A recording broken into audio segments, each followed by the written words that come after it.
ঝিনাইদহ ৪ আসনের সংসদ সদস্য আনোয়ারুল আজিম আনার হত্যার ঘটনায় একজনকে ভারতের মুম্বাই থেকে গ্রেপ্তার করেছে পশ্চিমবঙ্গ পুলিশের অপরাধ তদন্ত বিভাগ সিআইডি।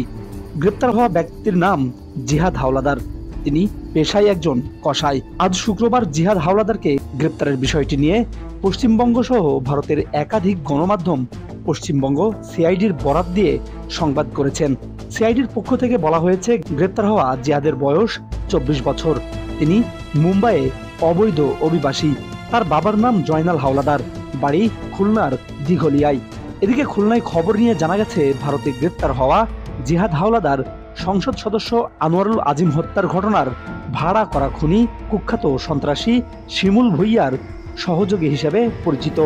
এদিকে গ্রেপ্তার জিহাদ হাওলাদারকে জিজ্ঞাসাবাদের জন্য 12 দিনের রিমান্ড মঞ্জুর করেছেন ভারতের পশ্চিমবঙ্গ রাজ্যের উত্তর 24 পরগনা জেলার বারাসাত শহরের একটি আদালত। শুক্রবার সকালের দিকে তাকে বারাসাত আদালতে হাজির করে 14 দিনের রিমান্ড আবেদন করেন সিআইডির কর্মকর্তারা। আবেদনের উপর শুনানি শেষে 12 দিনের রিমান্ড মঞ্জুর করেন আদালত।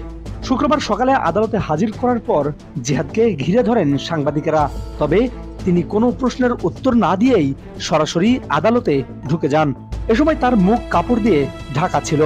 সিআইডি সূত্রের খবরে জানায়, গ্রেপ্তারের পর প্রাথমিক জিজ্ঞাসাবাদে জিহাদ জানিয়েছিলেন, আনোয়ারুল আজিমকে খুনের পর তার দেহাংশ পাশের জেলা দক্ষিণ 24 পরগনার ভাঙ্গড়ের একটি জায়গায় ফেলা হয়েছিল।